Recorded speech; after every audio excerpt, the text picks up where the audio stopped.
No tak pak nás ty Američani koncentrovali, kousek bylo letiště odtamtud, Hershing, vojenské letiště, německý, a tam nás prostě soustředili do těch baráků vojenských, všechny ty vězně, co se podařilo nějak koncentrovat, protože někteří se rozprchli, ale my kluci, pár těch kluků, třeba ten Míša, zrovna ten Kraus, ten dostal flektifus.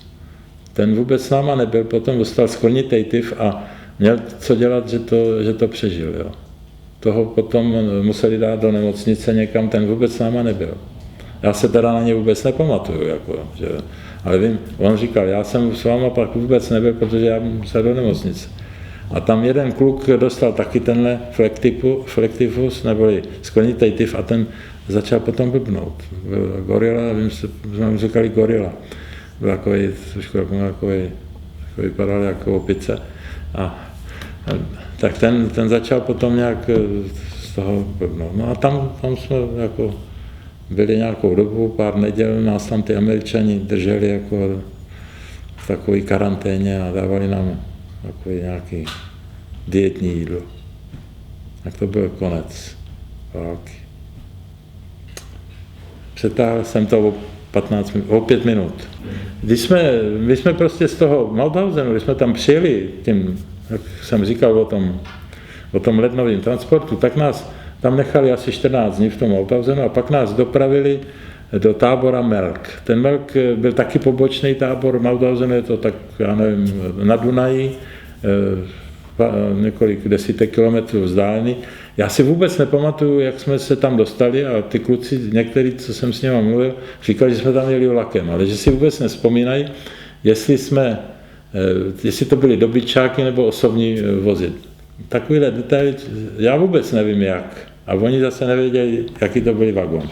Teď jsme přijeli do toho Melku, ten Melk je taky, to je městečko dole a nahoře, když se šlo také do kopce, tak tam byl obrovský kasárna.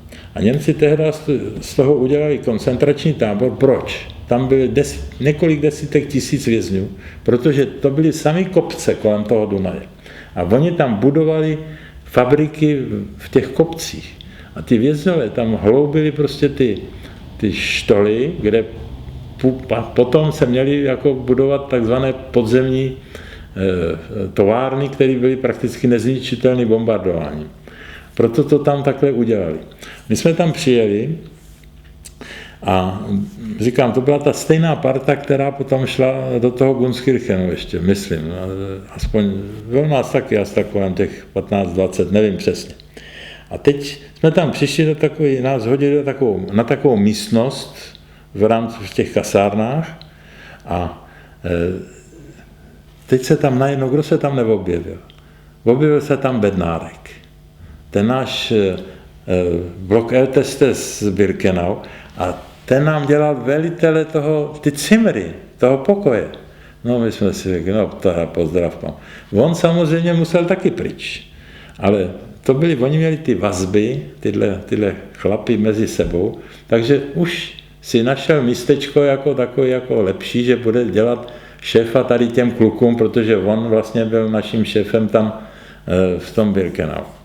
No, nic se nedělo, on byl taky vykulený samozřejmě a teď druhý den, tam najednou se objevil nějaký chlap a mluvil česky.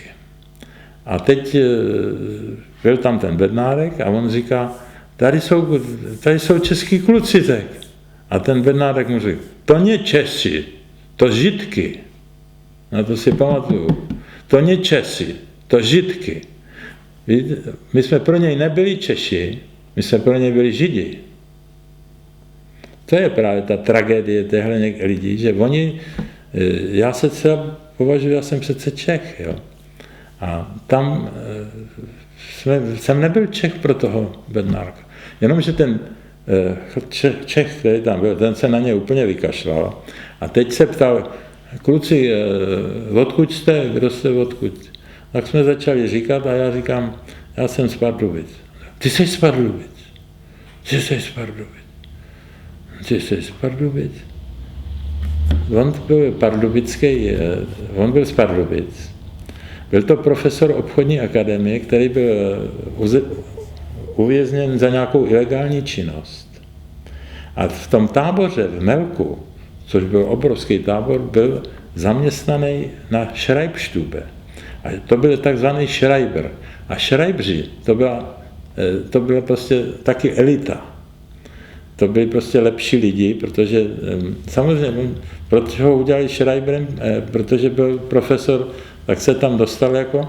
A teď on mě začal vyslýchat, jako říkal, no a ono se zjistilo, on si řekl, nakonec jsme to zjistili, až pak se to potvrdilo po válce, že já jsem chodil s jeho synem do druhé obce. Na ty fotce z ty druhé obecní je jeho syn a já. To se zjistilo po válce. A on, chudák, nevěděl vůbec, co se děje. Teď se věděl, že to byl vlastně už březen, duben, bombardovalo se, že jo, i u nás. Teď Pardubice byly bombardovaný těžce, protože tam byly ty naftové závody a zbrojní závody, že jo, tam Syntézia, Semtin, no prostě tam to bylo hodně poničený a on to se nějak dozvěděl přirozeně, tak byl takovej na měko a tenhle profesor Belfin, který pracoval ještě s jedním Němcem, s jedním Belgičanem a s jedním Ukrajincem, byli na ty Schreibstube. To byla zvláštní taková cimra, kde měli prostě ty papíry, to všechno bylo jako evidence, že protože Němci si vedli těžkou evidenci. A já jsem k němu chodil večer na další polívku. A oni měli jinou polívku, než co jsme dostávali my. To byla prostě ta lepší, z vrchu takhle vždycky ten vomastek a to prostě dostal. Takže tam já jsem dostával speciálně ještě jídlo, což si myslím, že mě pomohlo potom dál ještě překonat, řekněme, ty 2 měsíce. No a zase najednou přišel rozkaz, že jsme museli pryč, ani jsme se s tím Belfinem nemohli, nějak jsem se nemohl rozloučit, to nešlo jako, tam přišel Befel nastoupit, tam nešlo, já bych se chtěl ještě tamhle kousek skočit a říct, tamhle mám jedno, to nešlo prostě. Najednou jsem zmizel. Zmizeli jsme a dostali jsme se právě zase naspátek do toho Mauthausen.